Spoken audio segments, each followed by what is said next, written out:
السلام علیکم ورحمۃ اللہ وبرکاتہ۔ سوال ہے کہ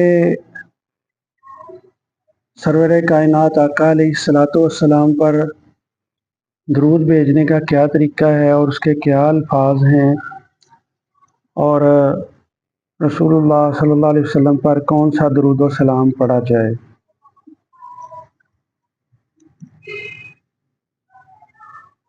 قرآن مجید کا جب مطالعہ کرتے ہیں تو اس سے معلوم ہوتا ہے کہ رسول اللہ صلی اللہ علیہ وسلم کی ذات گرامی آسمانوں اور زمین دونوں جگہ لائق صد احترام ہے، یعنی آپ کا احترام بہت زیادہ ہے۔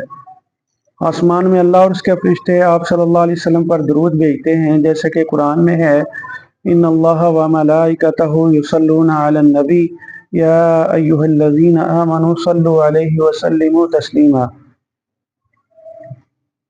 اور زمین میں تمام اہل ایمان سے یہ مطالبہ ہے کہ وہ بھی آپ صلی اللہ علیہ وسلم کی ذات گرامی پر درود و سلام بھیجتے رہیں۔ تو امام بخاری رحمہ اللہ کے حوالے سے لکھا ہے کہ رسول اللہ صلی اللہ علیہ وسلم پر اللہ کی صلاۃ یعنی اللہ کے درود سے مراد فرشتوں کی محفل میں آپ کا ذکر خیر اور آپ پر رحمتیں نازل کرنا ہے، اور فرشتوں کی درود جو ہے، صلاۃ جو ہے، اس سے مراد وہ آپ کے لیے دعائے برکت ہے۔ صحیح بخاری کتاب تفسیر کے اندر یہ موجود ہے۔ حدیث میں ہے کہ جب یہ آیت نازل ہوئی تو صحابہ اکرام رضوان اللہ علیہم اجمعین نے عرض کیا کہ ہم نے آپ پر سلام پڑھنا تو سیکھ لیا ہے، اور درود کیسے پڑھیں؟ تو آپ صلی اللہ علیہ وسلم نے ان کو کئی طرح کے درود پڑھنے کی تاکید فرمائی، متعدد جو ہیں درود پڑھنا سکھائے۔ درود ابراہیمی جسے ہم تشہد میں پڑھتے ہیں وہ آسان ہے، جیسا کہ حضرت عبد الرحمن بن ابی لیلہ رضی اللہ عنہ فرماتے ہیں کہ مجھے حضرت کعب بن عجرہ رضی اللہ عنہ نے ملے تو کہنے لگے کہ میں تمہیں ایک ایسا تحفہ نہ دوں جو مجھے اللہ کے نبی صلی اللہ علیہ وسلم نے جو مجھے ان سے حاصل ہوا تھا۔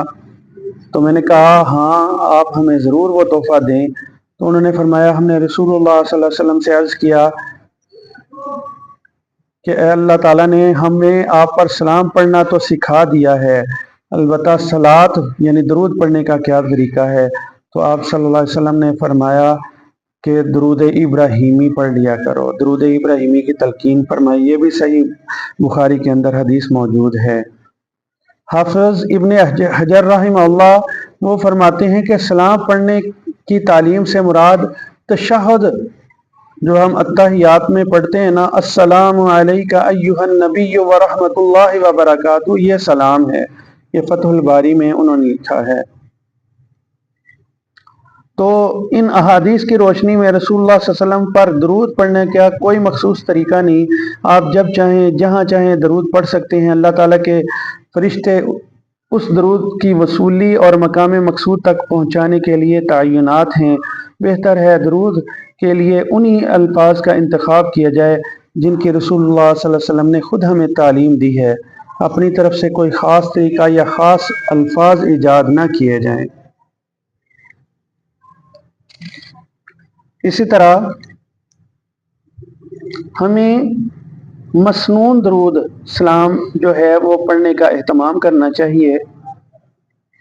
جیسے میں نے بتایا کہ صحابہ نے عرض کیا تھا کہ اللہ کے نبی سلام تو ہم نے سیکھ لیا ہے، تو درود کیسے پڑھیں؟ تو آپ نے درود ابراہیمی پڑھنے کی تلقین فرمائی ہے، تو اس لیے ہمیں درود ابراہیمی اللہم صلی علی محمد وعلی آل محمد، یہ والا درود جو ہم نماز میں پڑھتے ہیں اس کو پڑھنا چاہیے۔ اس لیے ہماری گزارش ہے کہ مسنون درود و سلام پڑھنے کا اہتمام کیا جائے، اور لوگوں کو بھی مسنون طریقہ سے درود و سلام پڑھنے کی دعوت دی جائے، لیکن دعوت دین کے تقاضوں کو پورا کرتے ہوئے الجھاؤ کی صورت نہ پیدا کی جائے، جس سے نفرتیں جنم لیں جو ایک داعی کے لیے مشکلات پیدا کرتی ہیں۔ اللہ ہمیں سمجھنے کی توفیق عطا فرمائے۔ السلام علیکم ورحمۃ اللہ وبرکاتہ۔